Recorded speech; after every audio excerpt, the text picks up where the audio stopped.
दीवार खड़ी होती है। और फिर कहीं नौकरी कर लो ना, क्या हमेशा ये लोहे की सलाखों के पीछे भागते रहते हो? कितनी मेहनत करते हो। शिल्पी, नौकरी से कुछ नहीं होगा। तुम लोगों की हैसियत तक पहुंचना है तो अपना ही बिजनेस करना पड़ेगा, वरना तुम्हारे पापा किसी और से तुम्हारी शादी करवा देंगे। अच्छा, ऐसे किससे करवा देंगी? मैं तो तुमसे ही शादी करूंगी। बोल दिया तो बोल दिया, बस। मुकेश उस बेचारी को समझाता भी तो क्या। दुनिया के रीति रिवाजों से काफी दूर थी शिल्पी। भले ही बड़े बाप की बेटी, लेकिन सादगी इतनी कि क्या कहना। बेटा शिल्पी, कल तुमको देखने लड़के वाले आने वाले हैं, तैयार रहना।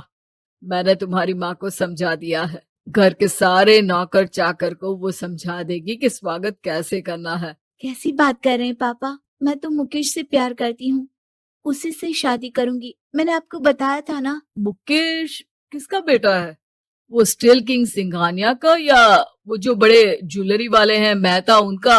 नहीं नहीं पापा, अ, वो अपना ही काम करता है, लेकिन एस्टेब्लिश नहीं है अभी। पापा, वो आपके पास तब आएगा जब कुछ बन जाएगा। आप प्लीज थोड़ा सा वक्त दे दीजिए। पिता को शिल्पी की बात पर गुस्सा आ जाता है। वो उससे कुछ नहीं कहते और शिल्पी की माँ के पास जाते हैं। ये संस्कार देकर बड़ा किया तुमने शिल्पी को, और कैसे मैं किसी भिखारी के साथ उसकी शादी कर दूं? कौन है ये मुकेश? मैं जानती हूँ, बड़ा ही होनहार लड़का है। शिल्पी से बहुत प्यार करता है और शादी करना चाहता है। अरे ऐसे कैसे मैं किसी से भी अपनी बेटी की शादी कर दूं? कोई भी उठकर आए और कहे कि मैं शादी करना चाहता हूं तो मैं शादी कर दूं? कान खोल कर सुन लो, कल उसे अच्छे से तैयार कर देना, क्योंकि जो लड़का मैंने देखा है शिल्पी के लिए, वो करोड़पति घर का बेटा है, समझी? लाख मना करने पर भी शिल्पी को उस लड़के से मिलवाया जाता है जो उसके पिता ने उसके लिए देखा था। देखिए, मैं किसी और से प्यार करती हूँ और उसी से शादी करूंगी। ये तो बहुत अच्छी बात है कि तुम किसी और से प्यार करती हो, क्योंकि मैं भी किसी और से प्यार करता हूँ। लेकिन शादी तो हम दोनों को ही करनी होगी, जानती हो ना, ये बिजनेस और ये सारा कुछ। शिल्पी को समझ में नहीं आता कि वो क्या कह रहा है, लेकिन वो समझ जाती है कि वो लड़का भी किसी और से प्यार करता है। पिताजी, वो भी कह रहा था कि वो किसी और से प्यार करता है। हाँ तो करने दो ना, हमने तो नहीं रोका। तुम अपना देखो, शादी के लिए हाँ कर गया है वो। लेकिन क्यों? अरे वो और मैं दोनों ही एक दूसरे से प्यार नहीं करते, फिर शादी क्यों कर ले? पापा, एक बार सिर्फ मेरे कहने पर आप मुकेश से मिल ले। पिता शिल्पी के कहने पर फॉर्मेलिटी के लिए ही सही, लेकिन मुकेश को घर बुला लेते हैं। देखो, ज्यादा वक्त नहीं दे पाऊंगा। ये बताओ कि शादी के बाद कहाँ रखोगे उसे? 2 कमरे के मकान में? नहीं सर, मैंने 2 साल के बाद का सारा प्लान कर लिया है। मैंने आयरन इंडस्ट्री खड़ी करने के लिए पूरा ब्लूप्रिंट तैयार किया है। मेरी खुद की जगह है दादाजी की। बस थोड़ा फंड का अरेंजमेंट हो जाता तो काम शुरू कर देता। अच्छा, मतलब तुम यहाँ फंड रेज करने आए हो?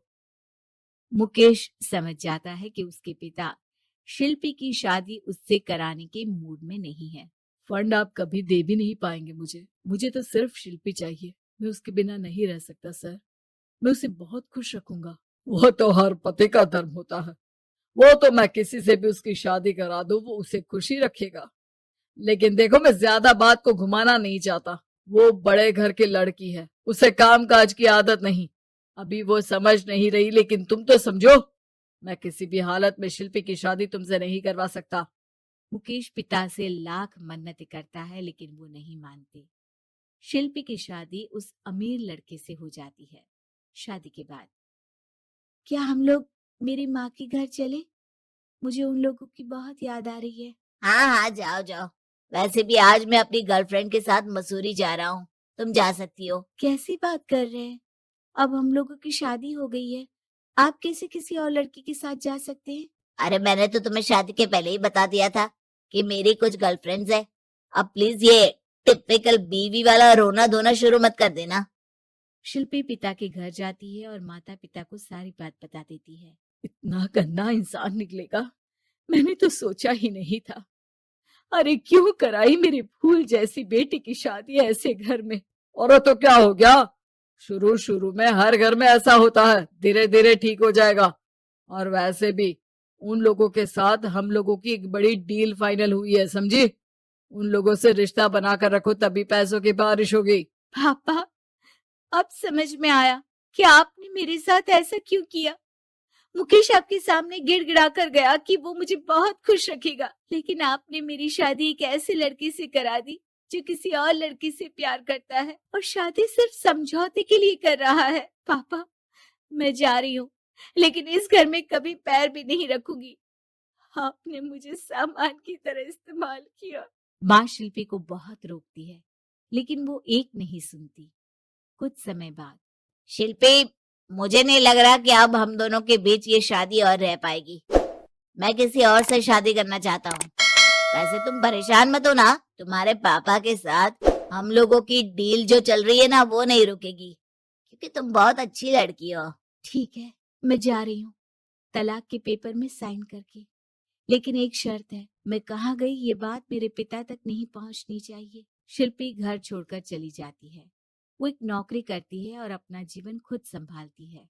लेकिन एक दिन, शिल्पी जी, आपसे मालिक मिलना चाहते हैं। मुझसे क्यों? शिल्पी मालिक के कमरे में जाती है, जहां सामने मुकेश होता है। अरे आपको देखकर बहुत खुशी हुई, बहुत बड़े आदमी बन गए। थैंक्स, पर तुम्हें नौकरी करने की क्या जरूरत पड़ गई? मैंने तो सोचा भी नहीं था कि तुम मेरी शिल्पी होगी। तभी वहां शिल्पी के पिता आ जाते हैं। शिल्पी, तुम्हारे बारे में माँ से पता चला। घर चलो बेटा, मुझे माफ कर दो। मुकेश, मैं यहाँ अपनी कंपनी के काम के लिए आया हूँ। तुम्हारी कंपनी की डील अगर हमें नहीं मिली तो हम बर्बाद हो जाएंगे।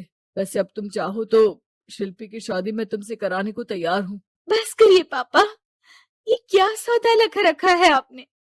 जिस कंपनी से आपकी डील हो, अपनी बेटी की शादी उसी के घर करा देते हैं। शिल्पी मुकेश से माफी मांगती है और वहां से जाने लगती है कि मुकेश उसे रोक लेता है। रुको शिल्पी, ये सब कुछ तुम्हारे लिए है। ये कंपनी, ये नाम सिर्फ तुमसे शादी करने के लिए ही खड़ा किया था।